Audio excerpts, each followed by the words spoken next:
নমস্কার বন্ধুরা, এই মুহূর্তে আমরা আছি কলকাতায় বামসেপের রাজ্য অফিস। সেখানে এই মুহূর্তে কলকাতায় এসছেন ভারতবর্ষে দলিত, আদিবাসী, মূল্যবাসী বা এসসি এসটি ওবিসি মাইনরিটির যে মুভমেন্ট চলছে, একটা যেটা শুরু করেছিলেন বাবা সাহেব আম্বেদকর বা তার আগেও বহু মহাপুরুষরা শুরু করেছিলেন, সেই মুভমেন্টের ধারাবাহিকতায় বর্তমানে যিনি আলোচনার এবং আন্দোলনের কেন্দ্রবিন্দু তিনি হচ্ছেন আমান মেসরাম সাহেব।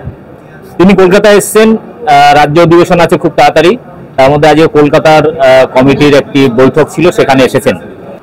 আমরা শুনে নেব এই মুহূর্তে ভারতবর্ষে ঘটে চলা বিভিন্ন ঘটনা, যে ঘটনাগুলো আলোড়ন তৈরি করেছে সারা ভারতবর্ষ এবং সারা বিশ্বে। একই সাথে বিজেপি বিরোধী একটা মানসিকতা মানুষের মধ্যে গ্রো করছে অনেক বেশি আগের তুলনায়।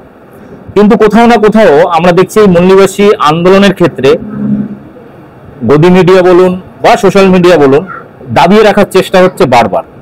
मूल सब्जेक्ट जो है इस टाइम पे पूरा इंडिया में सबको पता है क्या चल रहा है, पर जो इशू है देश का मेन जो प्रॉब्लम है उसको भटकाने के लिए अलग अलग इशू सामने लाया जा रहा है। जैसे यूसीसी अचानक से जो लागू करने का कोशिश चल रहा है, इसमें दलित, आदिवासी या मुस्लिम लोगों का कुछ भला हो सकता है या खराब कुछ हो सकता है? यूसीसी मतलब क्या है? यूसीसी ये कोई हमारे देश की समस्या नहीं है। भारत के संविधान ने सभी लोगों को समान नागरिकत्व का जो अधिकार बहाल किया है, उसके हिसाब से तो पहले से ही है। कानून बनाने की जो बात है, उस संबंध में जबरदस्ती से कानून बनाकर किसी को समान घोषित नहीं किया जा सकता। फॉर एग्जाम्पल, अगर मान लो यूसीसी बना दिया, मान यूनिफॉर्म सिविल कोड बनाया, तो मैं यूनिफॉर्म सिविल कोड बनाने वाले लोगों को, भाजपा को, आरएसएस को, मोदी को या इन लोगों को पूछना चाहता हूं कि यूसीसी लागू होने के बाद ब्राह्मण के गले में जनेऊ रहेगा कि नहीं रहेगा? रहेगा। तुम्हारा यूनिफॉर्म सिविल कोड का क्या मतलब है भाई? यहाँ एक भी सवाल आता है कि यूनिफॉर्म सिविल कोड, जो सिविल कोड तुम लोग डाल रहे हो, वो कौन सा नियम का है? ब्राह्मण का है, दलित का है, मुस्लिम? कोई ऐसा कोई ड्राफ्ट तो भारतीय लोगों के सामने लाया नहीं गया, लेकिन वो लोग बोल रहे हैं कि सबका भला होगा इसमें। अब जो कह रहे हैं भला होगा, सबका भला होगा, तो वो आज तक ये नहीं बता पाए कि सबका भला क्या क्या होगा।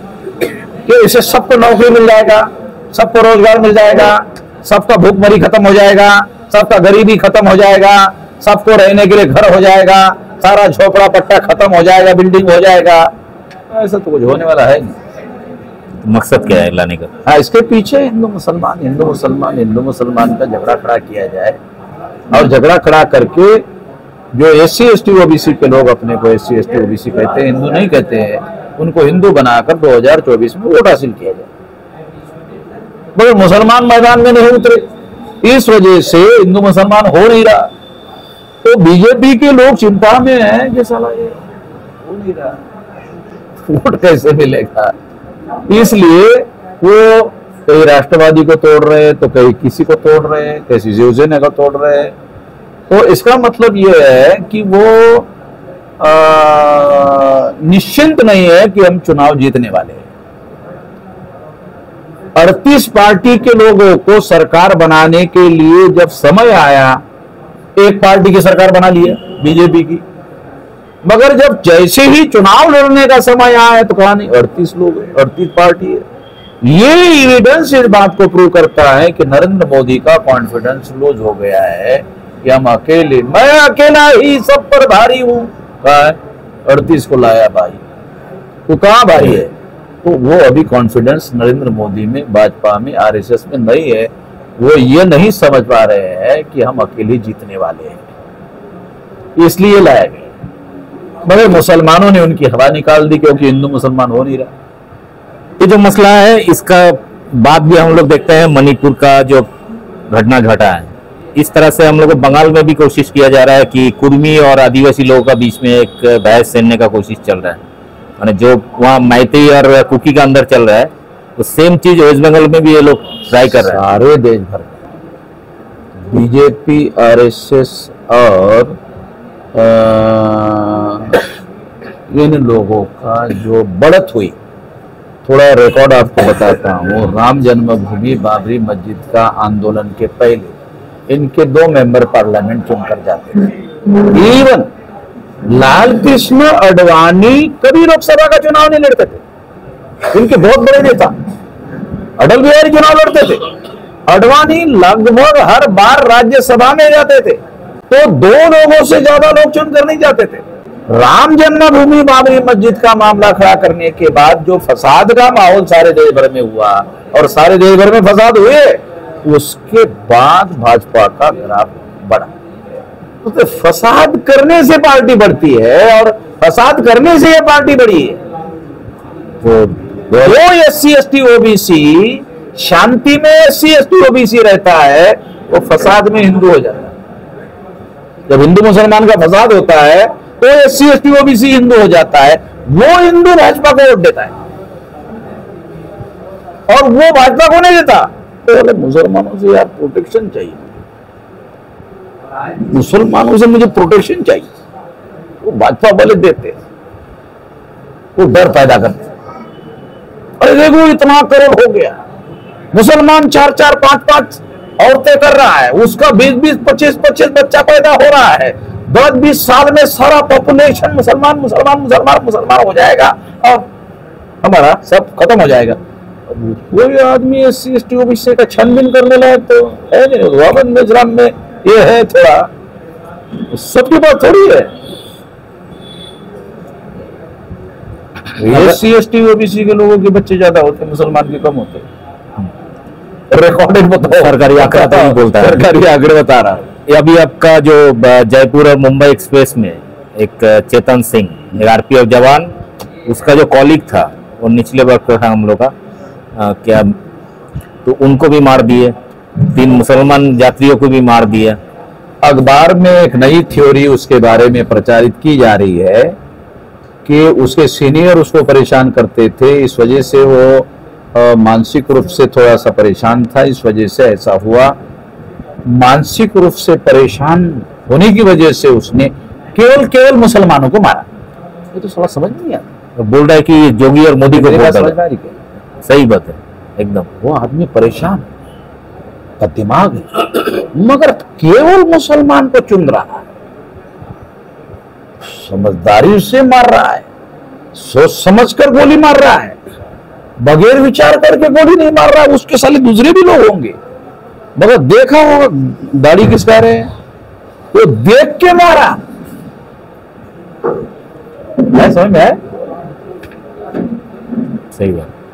तो ये बात ऐसा नहीं है। मेरा गंभीर मामला क्या है, मेरा गंभीर सवाल क्या है, सिक्योरिटी फोर्सेस का कम्युनलाइजेशन हो रहा है, most serious thing. Security forces का कम्युनलाइजेशन होना भारत के तमाम नागरिकों की सिक्योरिटी खतरे में पड़ जाएगी, उसकी जान खतरे में पड़ जाएगी। ये सबसे ज्यादा सीरियस बात है, क्योंकि सिक्योरिटी फोर्सेस में नौकरी करने वाला जो आदमी है वो भारत के जो नागरिक है उनके टैक्स के आधार पर सैलरी ले रहा है, उससे टैक्स लेकर के सैलरी ले रहा है, उससे टैक्स से खरीदी हुई बंदूक ले रहा है और उस बंदूक से मार रहा है। मोस्ट डेंजरस जो बात है वो ये है, बहुत सीरियस बात है। मैं ये कहना चाहता हूं कि RSS बीजेपी ने जो देश का सत्यानाश करने का काम किया, उसमें सबसे बड़ा सत्यानाश ये है कि सिक्योरिटी फोर्सेस जो भारत के प्रजा के सिक्योरिटी के लिए लोगों को रखाया गया, देश की सिक्योरिटी के लिए लगाया गया, उन लोगों को मारने का काम कर रहे हैं। उनका दिमाग का कम्युनलाइजेशन किया जा रहा है। ये देशद्रोह का काम है। RSS भाजपा के लोग देशद्रोही तरह का मानसिकता पैदा करने का काम कर रहे हैं, बहुत भयंकर काम है। ये जो आपका RPF जवान जिसको मारा, उसका कॉलीग को भी मारा, वो तो मुसलमान नहीं था। आप लोग बोलते हैं कि जैसे हम लोग भी बोलते हैं कि आदिवासी, दलित, माने SC ST OBC ये कभी हिंदू है ही नहीं।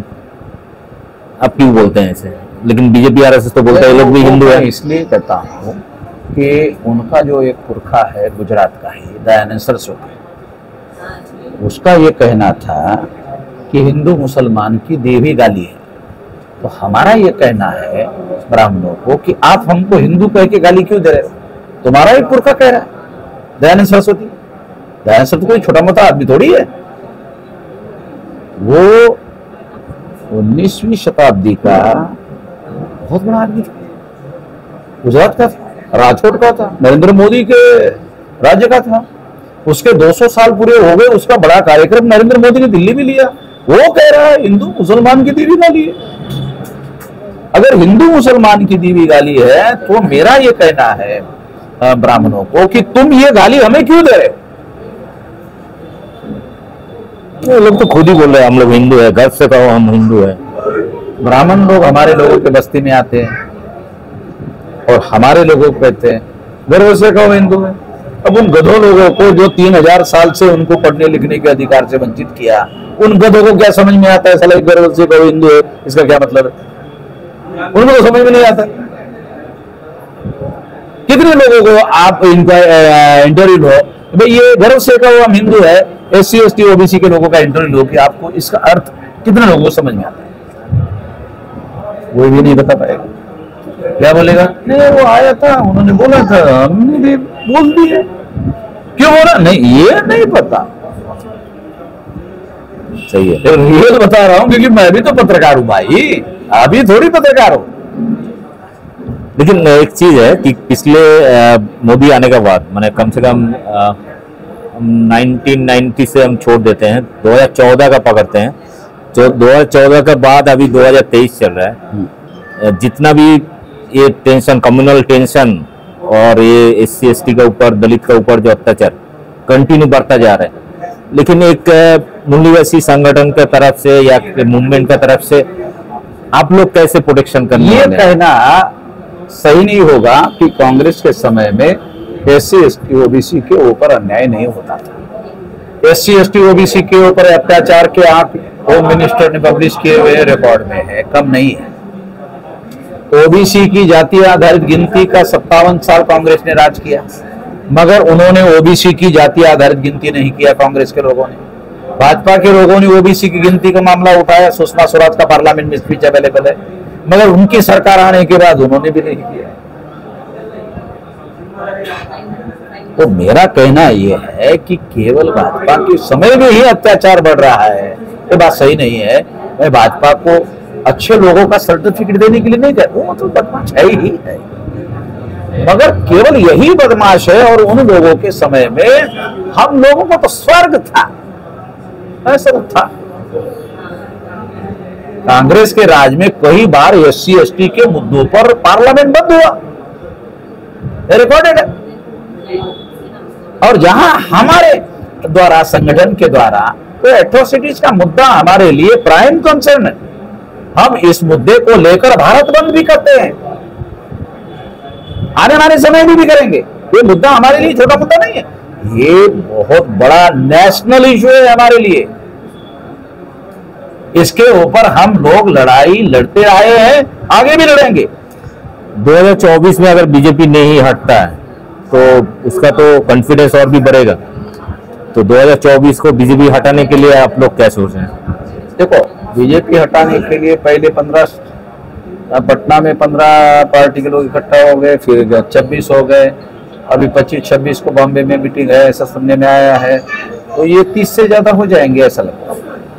तो गठबंधन, महागठबंधन हो रहा है, ऐसे दिशा में आगे मामला जा रहा है।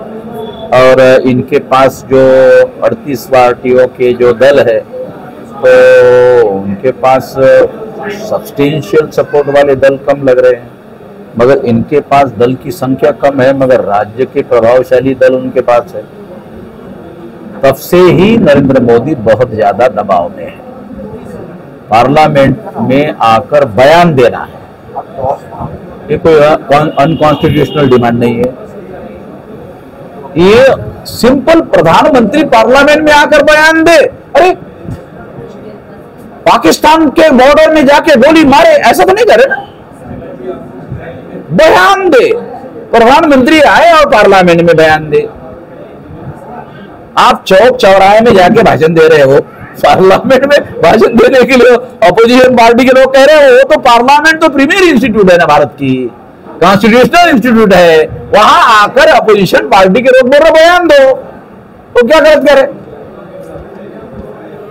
मणिपुर का केस में हम लोग देखे 78 दिन बाद मुंह खोला वो भी 30 सेकंड के लिए। मतलब ये भी हैरान करने वाली बात है। पूरा दुनिया घूम रहा है उधर, हम लोग उधर उधर नहीं बोल रहे। ये चीजें है और ये भारत के लोगों को भी लग रहा है कि जरा मतलब बयान देने के लिए अपोजिशन के लोग कह रहे हैं और प्रधानमंत्री बयान देने के लिए मना कर रहे हैं। यानी आप लोग 2024 को सामने रख के मोदी को या बीजेपी को हराने के लिए माने मानसिक तौर पे रेडी हैं आप लोग? नहीं, अपोजिशन पार्टी के जो लोग हैं वो हमसे भी कई लोगों ने संपर्क किया। हमारा तो राष्ट्रीय स्तर का संगठन है। अपोजिशन पार्टी के गठबंधन में एक ही पार्टी राष्ट्रीय है, कांग्रेस। और कांग्रेस बहुत जगह फ्रैक्चर्ड संगठन है। हमारा तो कैडर बेस्ड ऑर्गेनाइजेशन है, हमारा तो सपोर्ट बेस्ड ऑर्गेनाइजेशन है। अगर कल हम लोग प्लान बना रहे हैं कि दिसंबर में 5 लाख लोगों की रैली लखनऊ में करेंगे, 5 लाख लोगों की रैली गांधी मैदान पटना में करेंगे, तो करेंगे। 5 लाख छोटा मोटा आंकड़ा थोड़ी होता है, सही, बहुत बड़ा होता है। तो इसलिए उनको लगता है कि अरे भाई इन लोगों को भी साथ में लेना चाहिए। अब हमको जाना है कि नहीं जाना वो एक अलग बात है। नहीं, इशू जब एक ही है तो कम से कम डायरेक्ट इन्वॉल्व होने से इनडायरेक्टली को ही हरवाना, यही ना देश की समस्या तो नहीं है। लेकिन केवल बीजेपी को हरवाना यही समस्या थोड़ी है देश की। मान लो बीजेपी हट गई, हो गया समस्या का समाधान? ये तो मैं नहीं, ये तो ये नहीं, बात नहीं, ये तो नहीं होने वाला। ये बाकी बाकी जो है बहुत सारे इशू है, बहुत सारे नेशनल इशू है हमारे लोगों के, इसलिए उसके बारे में भी कोई ना कोई राय होनी चाहिए। एकदम बढ़िया। अरे अभी जो घटना घट रहा है, जैसे मान लीजिए जो मेन मुद्दा है, एक बेरोजगार है, फिर ये तो बहुत बड़ी समस्या है, प्राइस हाइक, महंगाई, सब कुछ मैंने इस तरह का विषय लेके कानून और हार्मोनी का बहुत बड़ा ये लेके आप लोग अलग से प्रोग्राम नहीं ले रहे हैं? आप लोग अलग से डिस्ट्रिक्ट वाइज या स्टेट वाइज कोई प्रोग्राम? 7 अगस्त को राष्ट्रीय आदिवासी एकता परिषद के द्वारा जो यूनिफॉर्म सिविल कोड से आदिवासियों का कस्टमरी लॉ खत्म हो रहा है, तो भारत बंद का ऐलान है हमारा। ये भाई तैयारी हो रही कि नहीं होती? भारत बंद का ऐलान है 7 तारीख, 7 तारीख को तैयारी चल रही सारे देश भर में, खास तौर पर आदिवासी इलाके में। और हम शेड्यूल कास्ट के लोग, बैकवर्ड क्लास के लोग, माइनॉरिटी के लोग आदिवासी के समर्थन में उनका साथ दे रहे हैं। लेकिन ये हम शुरू में जो बात बोल रहे थे, जैसे कुकी वर्सेस मैती, जैसे हम लोग वेस्ट बंगाल में कुर्मी वर्सेस आदिवासी, इस तरह का जो अलग अलग कम्युनिटी को आपस में लड़ाने का कोशिश कर रहे हैं, इसको एकजुट करने के लिए कुछ स्कीम आप लोगों को किए हैं? हम लोग बेसिकली SC ST OBC के लोगों के बीच में जागरण का राष्ट्रीय स्तर पर अभियान कर रहे हैं और यहाँ भी कर रहे हैं। तो जिस प्रदेश में हमारा भौगोलिक नेटवर्किंग, सोशल नेटवर्किंग ज्यादा मजबूत है, वहां इनको तो लोग ही नहीं मिल रहे फसाद करवाने के लिए। जहां जहां भी हम मजबूत है वहां उनको फसाद करने के लिए आदमी नहीं मिल रहे। क्यों? जागृत हो गए, उनको इनके दाव पे समझ में आ रहे हमारी वजह से। तो मेरा ऐसा मानना है कि आने वाले 7-8 साल में कहीं पर भी आदमी नहीं मिलेंगे इनको फसाद करने के।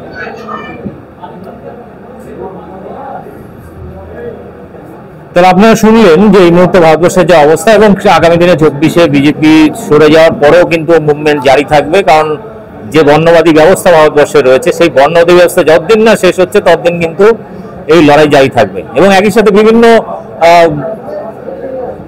জাতির বিভিন্ন সংগঠনের মধ্যে বা মানে বিভিন্ন জাতির মধ্যে যে নিজেদের মধ্যে গন্ডগোল লাগাচ্ছে তার বিরুদ্ধেও তারা কিন্তু আন্দোলন জারি রাখবেন। আগামী 7 তারিখে কিন্তু ভারত বন্ধের ডাক দেওয়া হয়েছে এই সমস্ত ইস্যুকে কেন্দ্র করে, মানে ইউসিসি থেকে শুরু করে বাকি সমস্ত आदिवासी दलित বা SC ST OBC माइनॉरिटीদের সমস্যাগুলো সামনে রেখে। आपको बहुत शुक्रिया समय देने के लिए।